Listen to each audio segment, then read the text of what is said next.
Hello, folks. Monday of Holy Week. Thanks for coming back.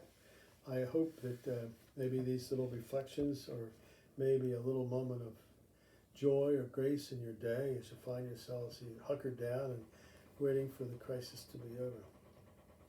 I've talked about a number of things in the times we've been doing this thing, but today I want to center around this icon that's over here in the church that we've somewhat reverenced for about 3 years, this Lady of Grace and Eucharist. And it goes back to this Filipino daddy, Camilo Cortez. When he came to visit us several years ago, he does this thing, of course, with the rose petals. And so we get all the rose petals, put them in a bowl, we open bottles of water and then take a drink, and he puts it in the bowl, mix them all up, and then you go one at a time, and the rose petals put under your cheek. He says a prayer, and you go back and you hold up, see the images. Yes. So that was about 3 years ago. What happened was, in each city in which he visits, he has a network of people with whom he stays. The network here is about 40 miles away. Anyhow, I was invited one night to go to that house after his initial visit here to celebrate Mass there. And the Filipinos family's name is just Polly and Toots. And so I went into this house, just like your house, my house. Living room, dining room, kitchen, family room. In the family room, there was an altar set up, and there's about 75 statues there. They referred to them as borders. And each of them either had gold dust emanating from it or it oozed oil. And I walked in and thought to myself, oh my God, what's this stuff all about? So I celebrated Mass there with the folks. That night on the way home, they gave me this little statue as a gift. It was a sleeping St. Joseph. And he was covered in gold dust and he was oozing oil.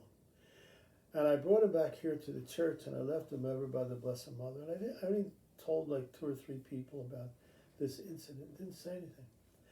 5 days later, the host family showed up here with the statue that's in church now, Our Lady of Grace and Eucharist.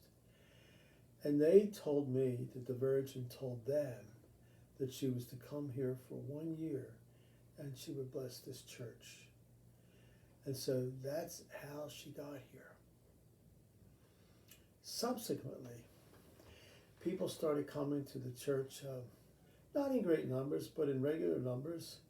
They were leaving prayers and petitions before Our Lady of Grace and the Eucharist. And then people would tell me that people in their families had lost their jobs and they prayed and they got jobs. There were people that were sick, either slightly or seriously, and they recovered by praying the rosary. There was one incident of a person that wasn't a parishioner here, was dying of pancreatic cancer at the University of Pennsylvania Hospital, was given 3 weeks to live. He was sent home to be put on hospice. His family brought him down here and they prayed in front of the Virgin and prayed the rosary. And 2 weeks later, the man, they couldn't find any cancer in his body. How did that kind of stuff happen? I don't know. Can I prove it? No, I can't prove any of it. Do I believe it? Yeah, I believe that God can do whatever God wants to do. So yeah, she was supposed to stay here for a year.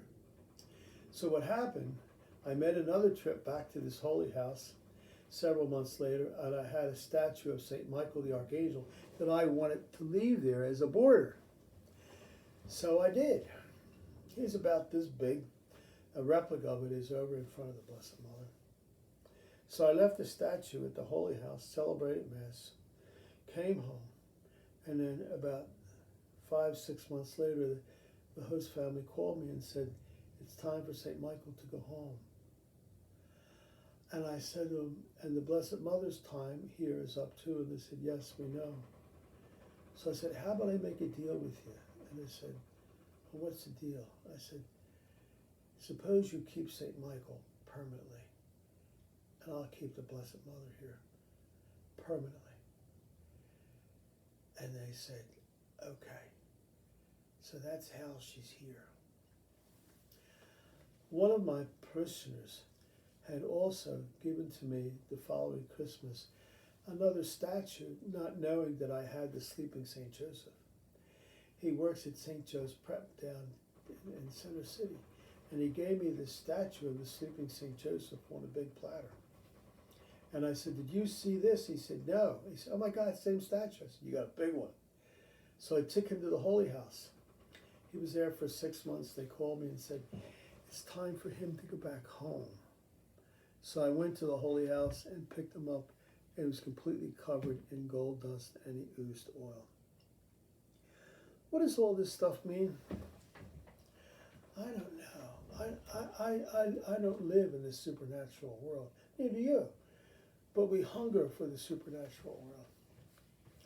And the Virgin Mother of God is certainly a Christ's gift to the church to watch over and to protect us. And now, perhaps maybe more than ever, we need the protection and the care of Mary to watch over us and to keep us safe so that the mantle of her love would protect us from the demon of this darkness. So let us make that our prayer today. And as we enter into the spirit of the things of Holy Week, let us never forget the important part that Mary, the Mother of Jesus, had in giving to us the Lamb of God who was to take away the sins of the whole world. Have a great day, people. We'll look for you tomorrow. God bless you.